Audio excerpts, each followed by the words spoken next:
आज के इस वीडियो में हम लोग सीखेंगे टॉपिक 1 भाषा क्या होती है, लैंग्वेज क्या होती है, इसका महत्व क्या है और इसके रूप क्या क्या हैं, इसे सीखने के स्तर क्या क्या हैं, वर्ण क्या होते हैं, वर्ण मीन्स लेटर, अल्फाबेट, वर्णमाला क्या होती है, और एक जनरल इंट्रोडक्शन लैंग्वेज के बारे में, चाहे वो कोई भी लैंग्वेज हो। मेन हमारा फोकस इंग्लिश रहेगा, लेकिन हम हिंदी, इंग्लिश और संस्कृत इस पूरी वीडियो सीरीज में जो क्लास है इसमें हम इन तीनों लैंग्वेजेस को एक साथ लेकर के चलेंगे, जिससे आपको ज्यादा समझ में आए और आपको कम से कम समय लगे। तो पहला टॉपिक है भाषा, लैंग्वेज। सबसे पहली चीज, भाषा क्या है? What is language? लैंग्वेज होता क्या है? क्या होती है भाषा? हमें अपनी बात को, अपने विचारों को, अपनी भावनाओं को किसी दूसरे इंसान को समझाना, किसी दूसरे इंसान को बताना, उसके लिए जरूरी होती है एक भाषा। तो जब हम अपने विचारों को, अपनी बात को दूसरे तक पहुंचाते हैं, कह करके, बोल करके या लिख करके या किसी इशारे से, तो इसको हम कहते हैं भाषा। तो भाषा क्या होती है? ये तो एक बहुत ही आसान सी बात है, आप इसको समझ सकते हैं। भाषा का महत्व, भाषा का महत्व क्या है? Importance of language. तो भाषा का महत्व दो चीजों में है, एक तो अपनी बात को समझाना,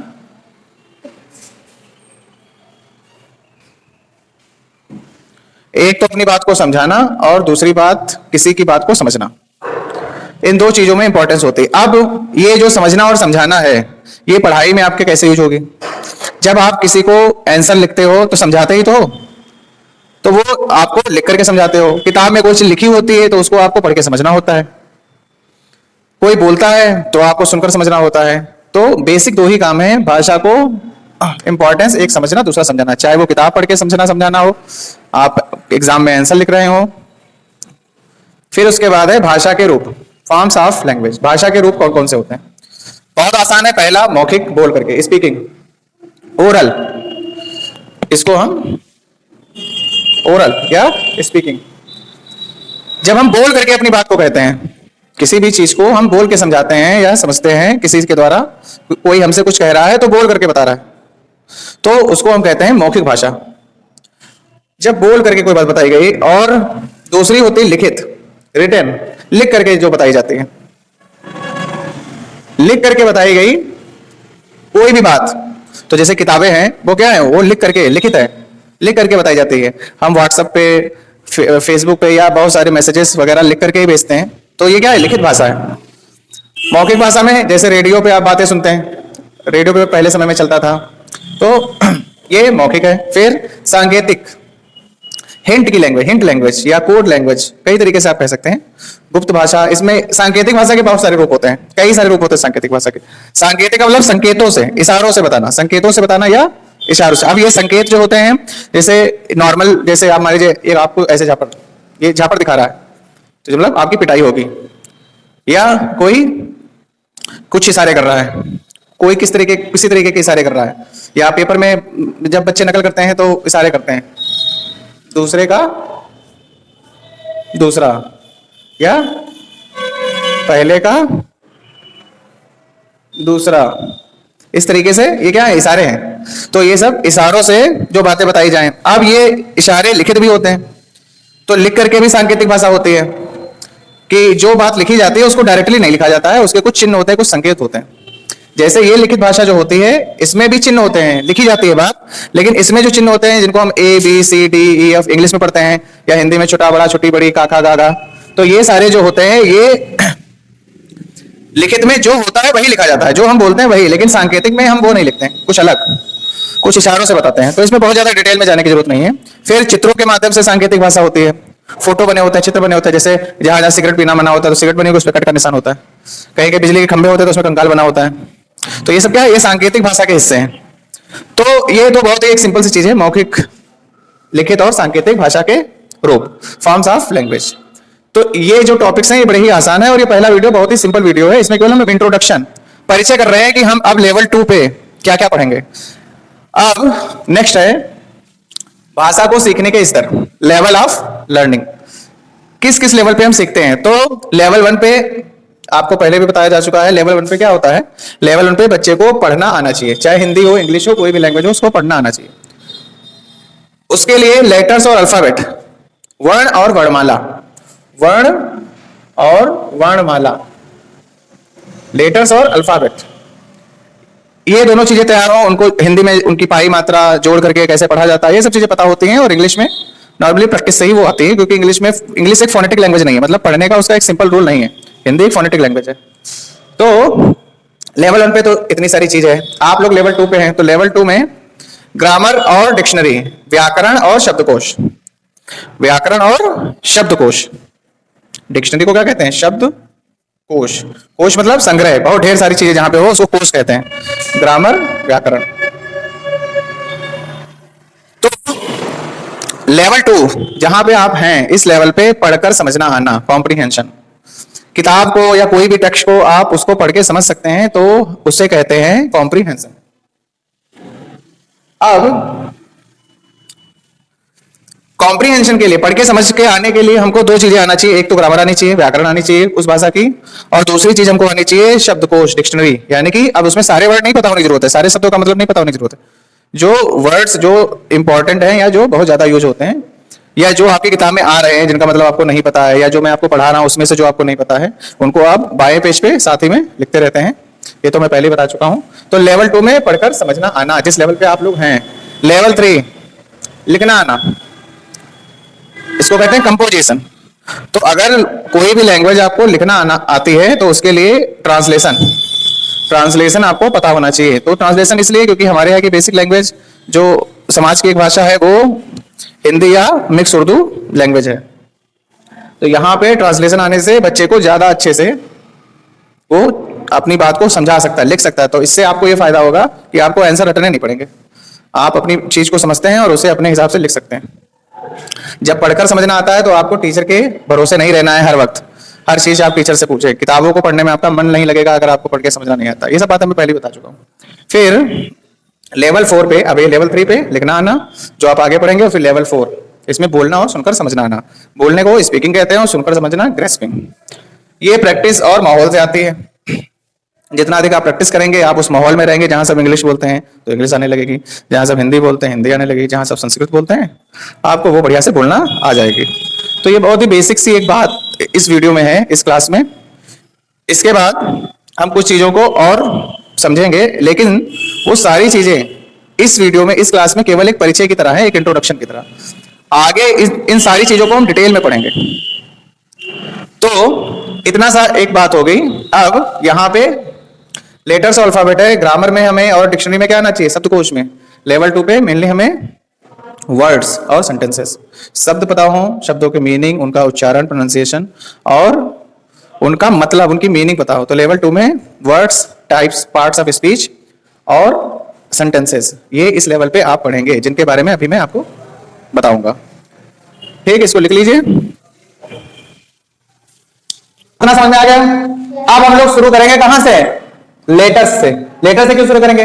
हमको पहले मौखिक नहीं सीखनी है, हमको पहले स्पीकिंग नहीं सीखना है। सबसे पहले हमको क्या सीखना है? लिखित, जो लिखा हुआ है, रिटन में है। तो सबसे पहले हम सीखेंगे कि जो लिखा हुआ है उसको पढ़ के समझना आना।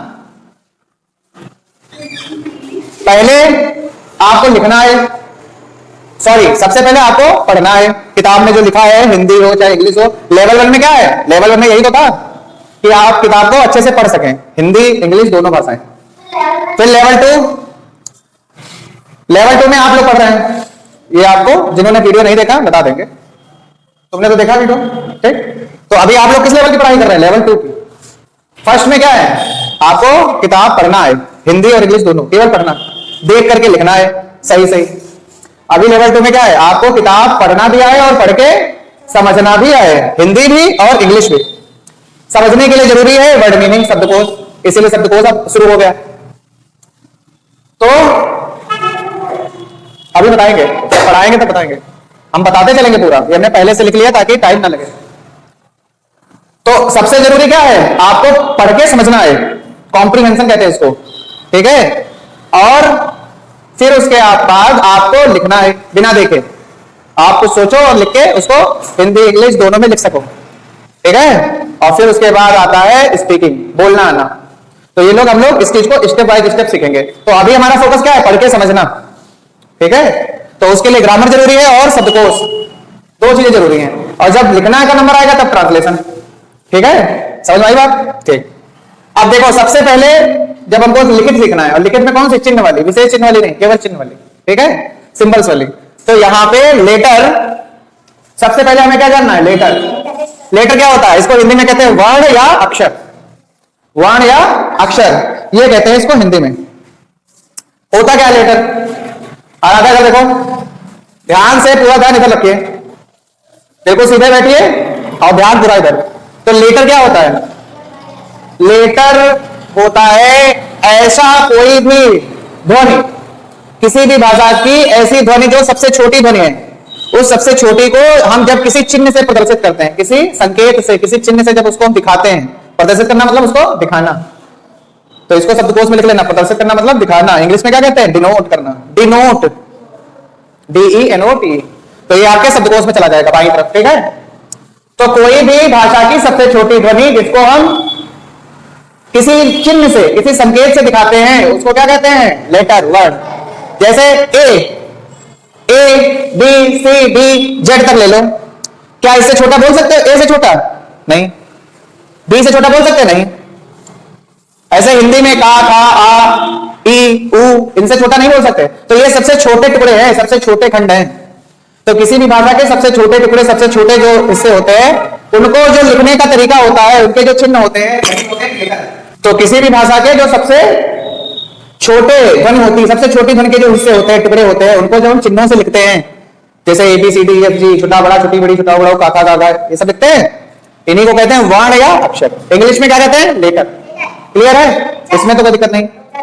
अब लेटर होते हैं कितने तरीके के, लिखने के तरीके में अगर जाओ तो इंग्लिश में दो तरीके के होते हैं, एक कैपिटल, एक स्मॉल। ये पता ही है आप लोगों को पहले से। तो कैपिटल और स्मॉल क्या होता है पता ही है, उसमें कुछ बताना नहीं।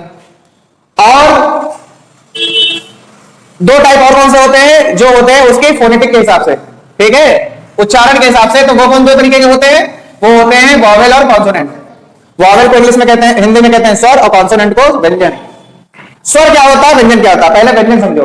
व्यंजन ऐसे होते हैं, अक्षर ऐसे लेटर होते हैं जिनको आपको लिखने या बोलने के लिए, जब आप उनको बोलोगे, ठीक है, तो उसमें आप किसी स्वर की हेल्प लोगे। जैसे आप मान लीजिए बी, तो बी में ई जुड़ा है कि नहीं जुड़ा है, बी बोलोगे तो ई आ रहा है, हाँ। ऐसे हिंदी में देख लो, का बोलोगे तो का प्लस आ रहा है कि नहीं आ रहा।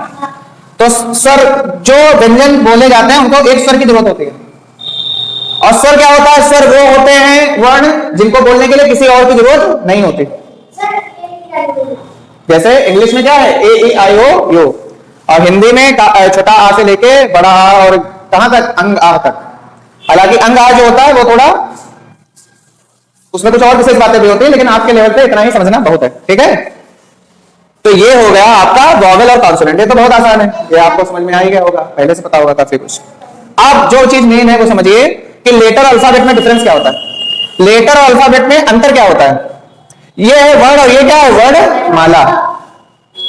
जैसे कोई एक मोती हो और एक मोतियों की माला हो, एक मोती है और एक मोतियों की क्या है, माला। तो ये मान लो एक मोती है और इसकी मोती की माला बनाओगे तो कैसे बनाओगे, ऐसे बनाओगे ना, एक धागे में कई सारी मोतियां। तो ऐसे ही वर्ण क्या होगा, केवल एक। जैसे का है, खा है, गा है, तो एक एक अलग अलग क्या है, वर्ण। लेकिन अगर सबको एक साथ रख दो, जैसे एक माला में सारे मोती एक जगह रख दिया ना, तो वो हो गई मोतियों की माला। तो सारे जो वर्ण हैं, सारे जो लेटर हैं, इनको जब हम एक जगह रख देते हैं, यानी कि ए से लेकर जेड तक सब एक जगह रख दिया, बड़ा ए है, कैपिटल ए से कैपिटल जेड, या हिंदी में छोटा आ से लेके और 11 तक, यानी कि सारे वर्ण एक जगह लगा दिया, एक क्रम में, एक सीरीज में, तो वो क्या हो गया, वर्णमाला।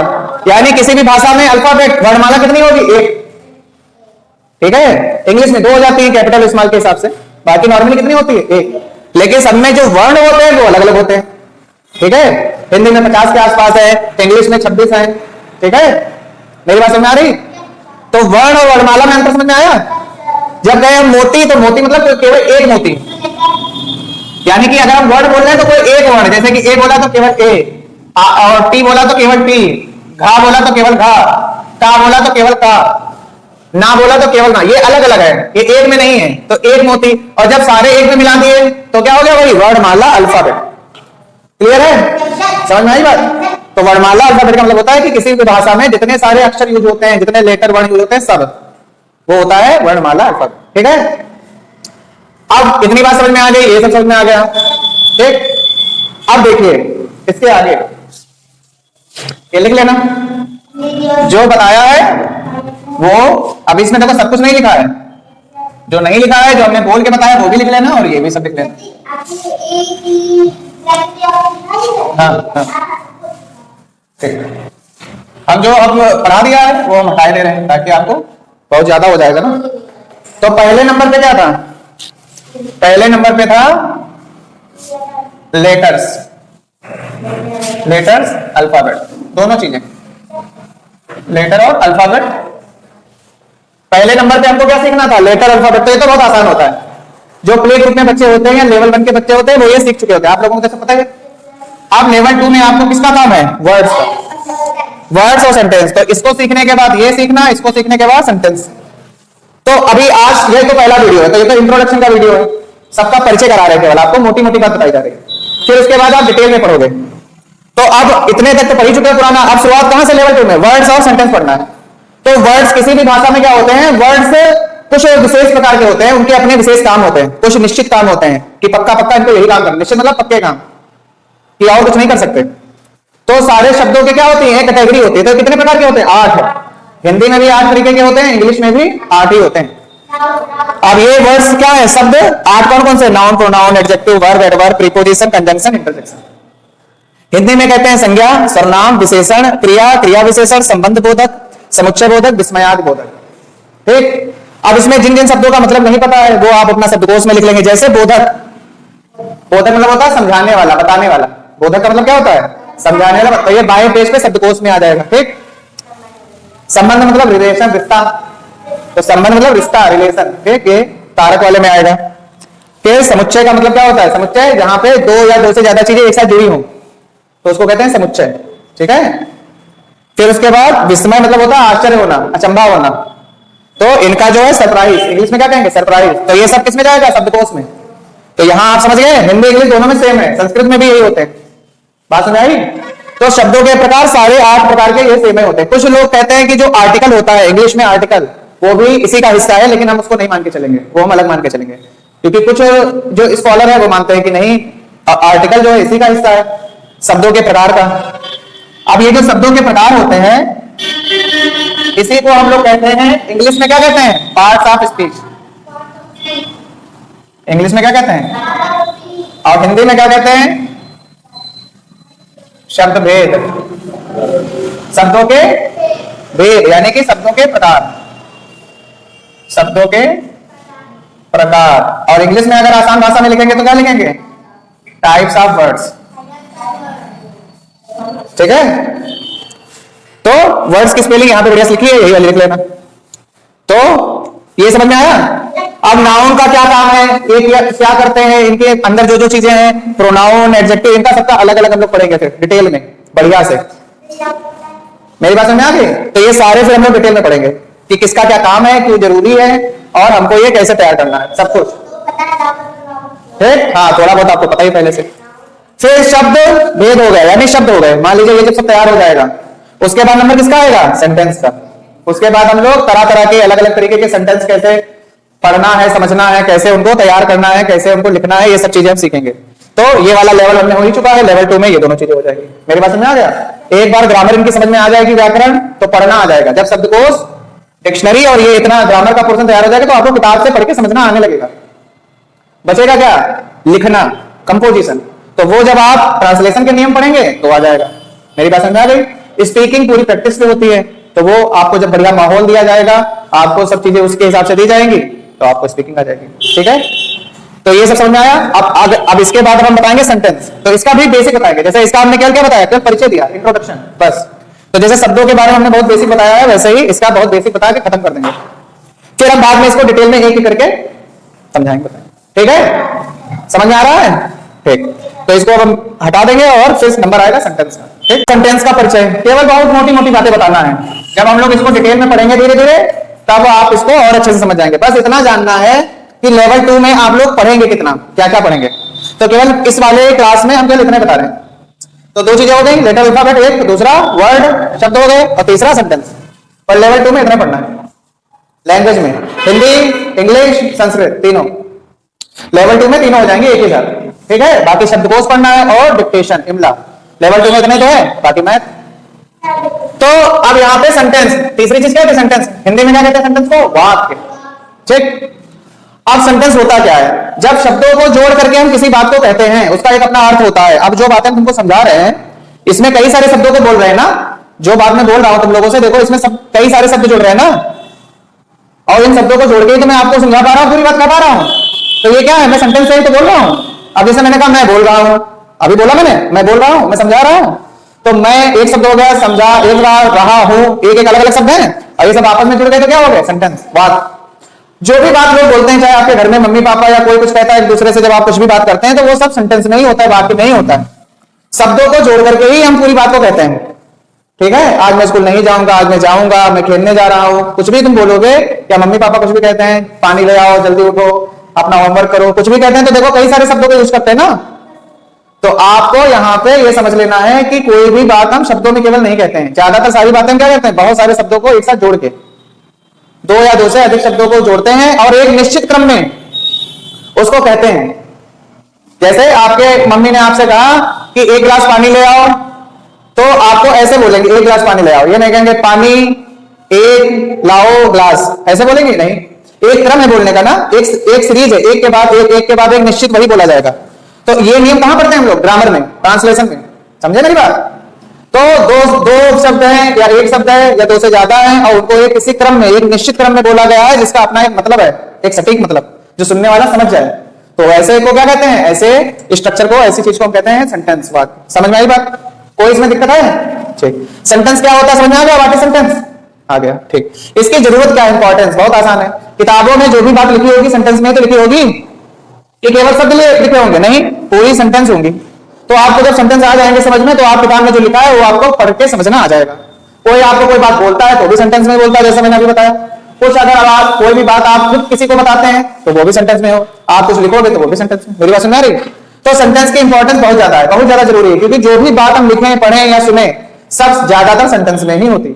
बहुत कम बातें होती हैं जो सेंटेंस में, जैसे किसी ने कहा सर मैं अंदर आ जाऊं, तो उसने तो पूरा सेंटेंस बोला, मैंने कहा हाँ, तो मैंने चलो पूरा सेंटेंस नहीं बोला, लेकिन ज्यादातर बातें क्या होती है, पूरे सेंटेंस में तो होती हैं। हाँ अंदर आ जाओ तो पूरा सेंटेंस हो गया।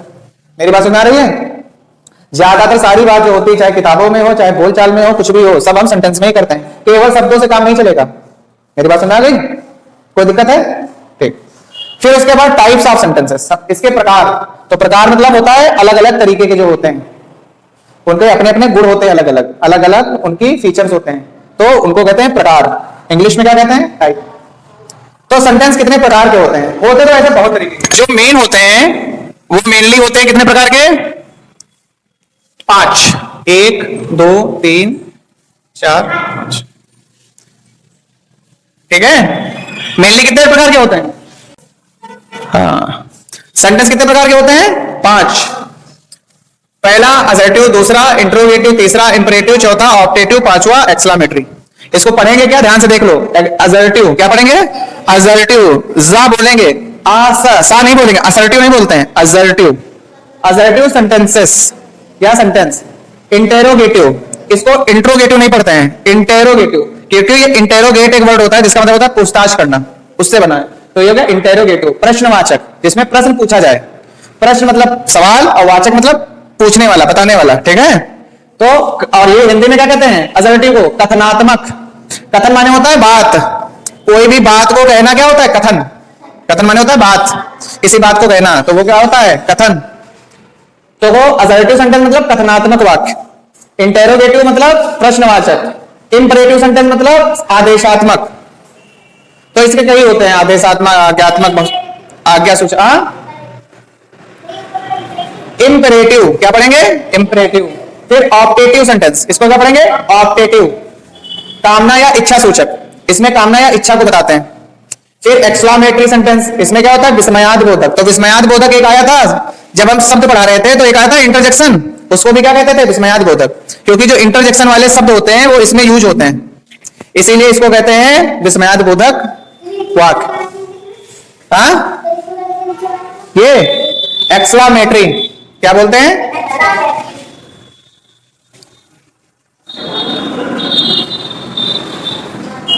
एक्सलामेट्री।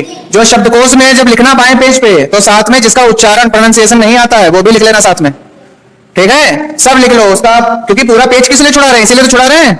उसमें आप हिंदी में मीनिंग, इंग्लिश में मीनिंग, उसका जो उच्चारण है, प्रोनाउंसिएशन है, वो सब लिख लीजिए। समझ में आई बात? तो इसमें हम किसी भी बात को कहते हैं, वो बात आप कुछ भी कह रहे हो, वो बात आपकी जो है आती है असर्टिव में। जो हम बातें बोलते हैं, जैसे कि मैं खाना खा रहा हूं, मैं नहीं खा रहा हूं, मुझे नहीं खाना है, मुझे खाना है, मैं विद्यालय जाऊंगा, नहीं जाऊंगा, पढ़ने का मन नहीं है, ये सब क्या है? हम बातें कह रहे हैं। जब हम कोई नॉर्मली बात कहते हैं तो वो किसमें आती है? असर्टिव में। अब इसमें दो तरीके की बातें होती हैं। या तो हम कोई बात को स्वीकार करते हैं कि हाँ मैं खाना खाऊंगा, अब ये स्वीकार करना है ना। या तो हम उसको स्वीकार नहीं करते हैं कि मैं खाना नहीं खाऊंगा, मैं नहीं पढ़ूंगा, मुझे खेलने का मन नहीं है, मेरा खेलने का मन है। तो या तो आप बात को मानोगे या बात को नहीं मानोगे। नहीं मानने का मतलब होता है नकारना। तो ये दो तरीके के हो गए। एक सकारात्मक, जिसमें हम बात को मानते हैं, स्वीकार करते हैं, इसको स्वीकारात्मक भी कहते हैं, स्वीकारात्मक। इंग्लिश में क्या कहते हैं? अफर्मेटिव, क्योंकि अफर्म माने होता है, अफर्म माने क्या होता है? स्वीकार करना, एक्सेप्ट करना। नकारात्मक का मतलब होता है मना करना, निगेटिव। ये हमने समझा दिया, समझ में आ गया? तो ये असर्टिव के दो टाइप हैं, एक और दो।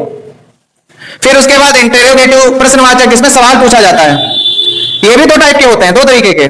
पहला, जिसमें ऐसे सवाल जिनका हम जवाब हाँ और ना में दे सकते हैं, जिनका जवाब हम हाँ या ना में दे सकते हैं। जैसे आपसे कोई कहता है क्या तुम पागल हो, तो तुम कहोगे नहीं। क्या तुम लखीमपुर में रहते हो, तुम कहोगे हाँ। जिन सवालों का जवाब हम हाँ या ना में दे सकते हैं उनको क्या कहते हैं? Yes no type. यस या नो में जिनका जवाब हम दे दें, ऐसे सवाल, ऐसे प्रश्न पूछने वाले जो वाक्य होते हैं, इनको कहते हैं यस नो टाइप के इंट्रोगेटिव सेंटेंस।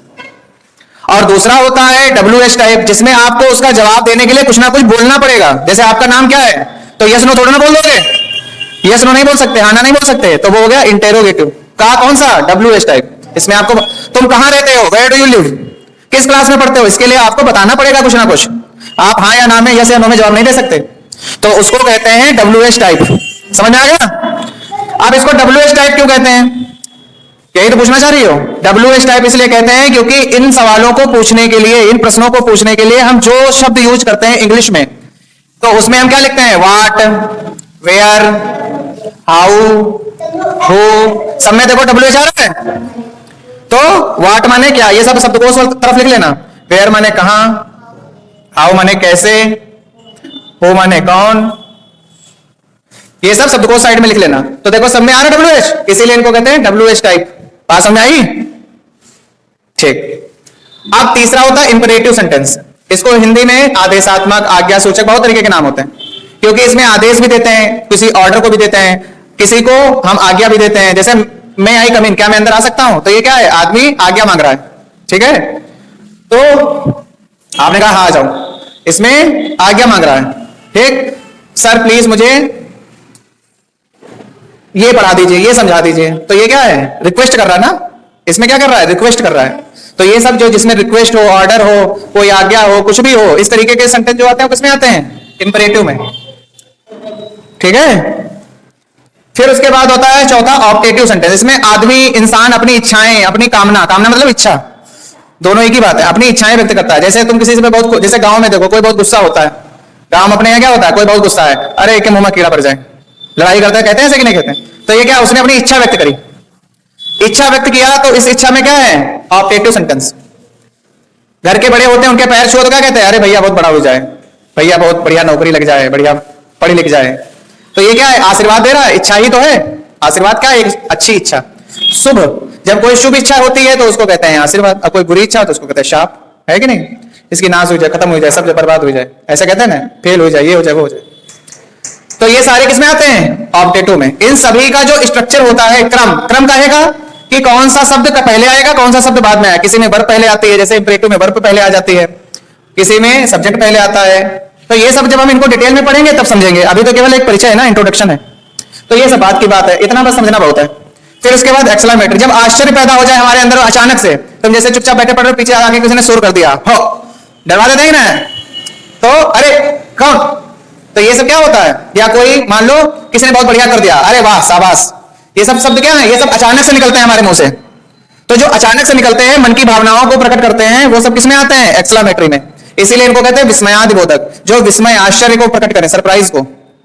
इंटरजेक्शन के जो शब्द होते हैं, जो हमने अभी वर्ड्स में बताया था 8 नंबर पे जो था, वो इसमें यूज होते हैं, इसीलिए इनको विस्मयादिबोधक कहते हैं। ठीक है, तो ये टाइप सारे समझ में आ रहे हैं। इनको हम लोग बाद में डिटेल में पढ़ेंगे, बहुत अच्छे डिटेल में पढ़ेंगे।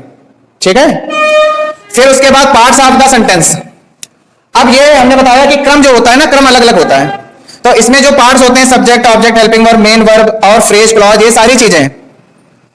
सारी चीजें जो हैं आपको, इसके अलावा बहुत सारे सप्लीमेंट, कॉम्प्लीमेंट, बहुत कुछ बवाल होता है। ठीक है, उतने की जाने की जरूरत नहीं, बस आप बहुत बेसिक चीजें समझिए।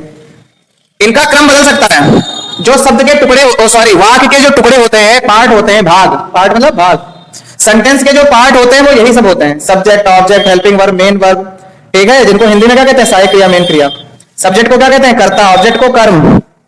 हिंदी इंग्लिश दोनों एक साथ चल रहे, हिंदी में ये होते हैं टुकड़े, हिंदी में ये नाम होता है। फिर फ्रेज को वाक्यांश कहते हैं, क्लॉज को उपवाक्य कहते हैं। ये सारी चीजें आप डिटेल में पढ़ेंगे आगे चल के। और इनका जो क्रम है, किसी में सब्जेक्ट पहले होगा, जैसे असर्टिव सेंटेंस पढ़ोगे तो उसमें सब्जेक्ट पहले होगा, इंपरेटिव पढ़ोगे तो उसमें वर्ब पहले आ जाएगी, इंटरोगेटिव में क्या होगा, हेल्पिंग वर्ब पहले आ जाएगी, या डब्ल्यूएच वर्ड पहले आ जाएगा। तो ये सेंटेंस के टाइप के हिसाब से इनके पार्ट्स जो होते हैं वो आगे पीछे क्रम बदला करता है, एडजस्ट होते रहते हैं। वो हम लोग डिटेल में पढ़ेंगे आगे चल के। सेंटेंस के लिए इतना बहुत है, लेवल 2 पे आपको बस इतनी सारी चीजें पढ़नी है डिटेल में। आगे चल के आगे की क्लासेस में हम यही सब चीजें डिटेल में पढ़ेंगे। आज का जो ये वीडियो है, आज की जो ये क्लास है, ये किस लिए है, केवल आपको बताने के लिए कि हम क्या क्या पढ़ेंगे। जो मेन चीज आपने पढ़ी है वो क्या है कि भाषा होती क्या है, इसका यूज क्या है, लेटर्स, अल्फाबेट, ये सब चीजें। बाकी सब आप डिटेल में पढ़ेंगे, वर्ड्स क्या होते हैं, इनके काम क्या है, ये सब। ठीक है।